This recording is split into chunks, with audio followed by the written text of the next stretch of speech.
Alright, so it's test fit time.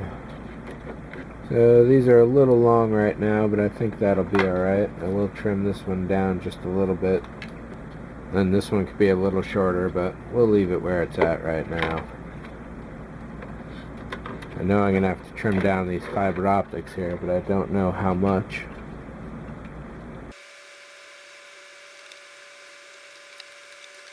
It may wind up being a lot easier just to put a red LED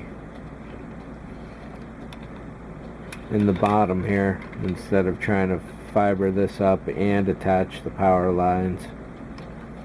So right now I'm going to have to worry about getting the angle right in there too and all that. But we'll give it another minute. The idea definitely is not working the way I thought it might, or rather hoped. So I think they're both in there, so that's another downside to this, is not knowing.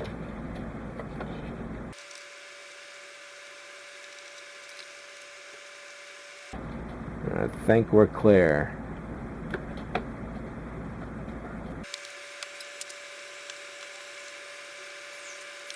With any luck, this is it.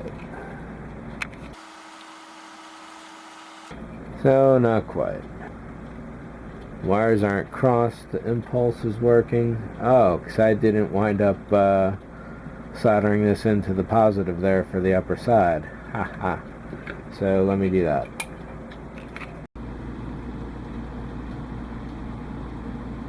I decided to go ahead and put the red LED in. Essentially, just like I did with the green LED, I wired it into place so the positive resistor is going here. It's far enough away from the other resistor that there shouldn't be any heat buildup to worry about. And the leg of the red resistor just goes to the main part there, and I trimmed off an extra bit of leg. So that still leaves this guy here to run up to the top, and this guy here as well. However, it does mean that what I should have done was to run this resistor underneath this old one to help protect. You know, I can still do that. Let me reconfigure that real quick. So what I did here was to reroute the positive underneath this LED to help protect it from any chances of sparking or cross wiring or circuiting or anything like that. I definitely want to keep everything as far away from everything else as I can, and even pulling these resistors a little bit far apart, and pretty much everything you can do to minimize any chance of a cross circuit, you're good.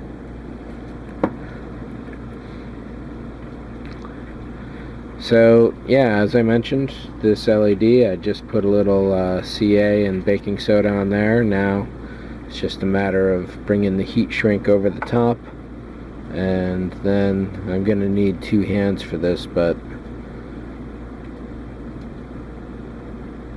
essentially it will just be, well, maybe here we go. Someone had asked me a while ago if you could heat shrink over fiber optics, and it appears the answer is yes, you can. But I would say be very careful to avoid hitting the fiber optics themselves, because you're not going to be happy.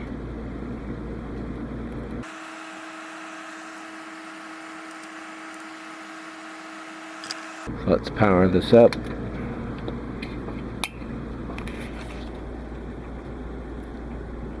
So we got red and green in back. We got a nice strong red on the bottom there, and everything else is lit up nice and happy. Of course, I still have to test the nacelles as well, and maybe I'll even block up the back of that with some Ava's epoxy, though I should probably leave a little room for ventilation. I'll just leave it as is, and I'll see if this red and green here really need to be blocked up once we get the upper hull on there. And speaking of the upper hull, let me go and make sure that's all wired up.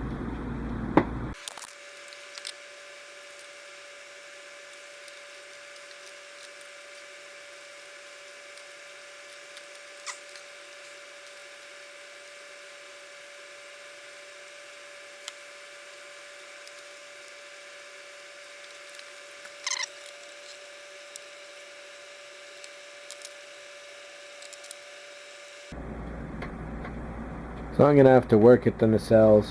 It would have been nice if they just popped on, but I really screwed it up by not having that stuff masked off earlier on in the whole production. So I'm going to play with this for a little bit, test it out, and we'll see how it goes from there.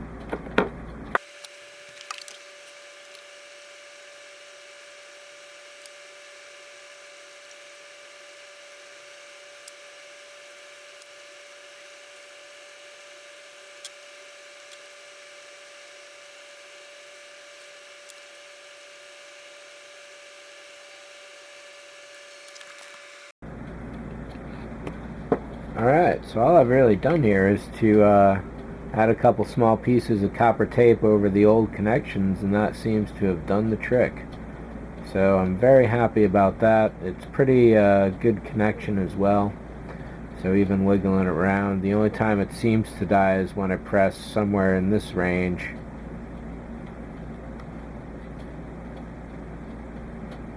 So yeah, good, which makes me very hopeful for this side, because right now there ain't nothing going on. Nobody home. Part of figuring out where the problem is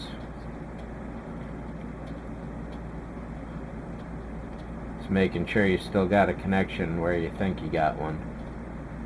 So that all looks good. That's solid in there.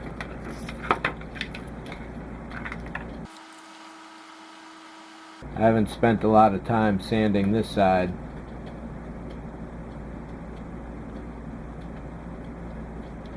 So I'm going to get myself some more 400 grit sandpaper.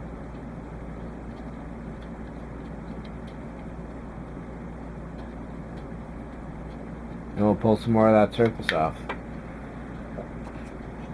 Now, just a few minutes of wet sanding later. So at the very least, I've got sporadic contact. And since it's sporadic, that means that I can also, at the very least, get some full power going.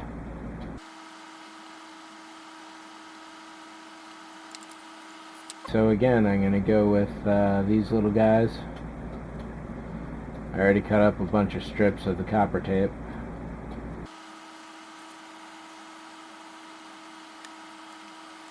Found the good trick to do this is to take the paper side, bend it towards the copper side.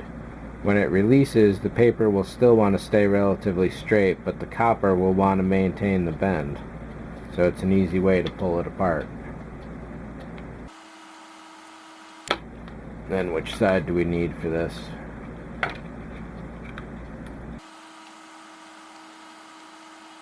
Hey, we have power.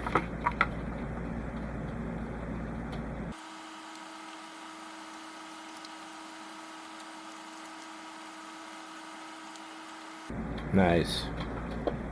Really, really nice. When I go for get some beauty shots, I'll show you how good this really looks. I'm sure the camera isn't quite getting it at its best. So yes, indeed, you can just add some copper. As long as you have a little bit of a contact, you can add copper and get more of a contact, it looks like.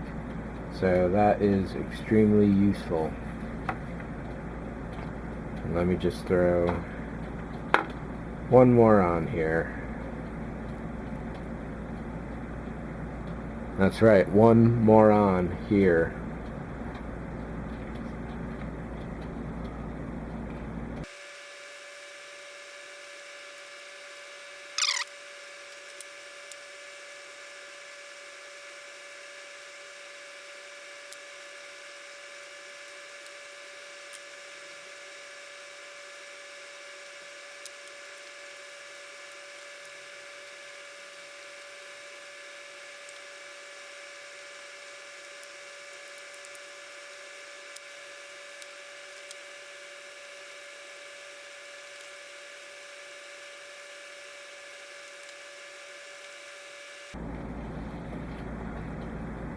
There we go.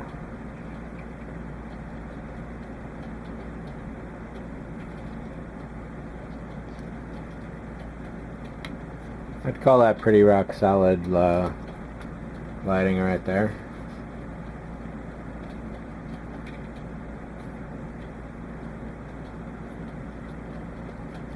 So the big question is, how does this look fully lit up?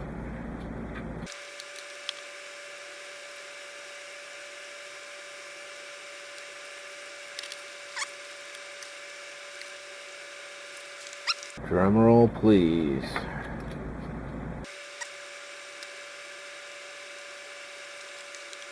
Now, the red and green LED inside the body are pretty nondescript, but I'm sure a window would probably pick up some of their color. And the red and green look fine back here. It looks like there may be a nick in the fiber optic because I can see a reflection going on. Oh, so I got the wrong ones on here, maybe?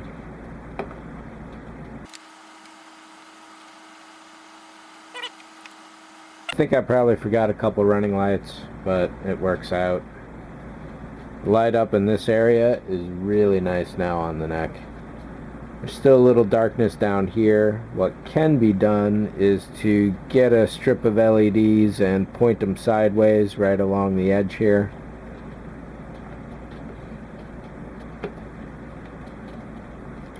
So I should probably wind up doing that, actually. Because I do want this to be as fully lit as possible. Back is pretty well lit. The very edges of these windows, they're kind of more faded than the rest.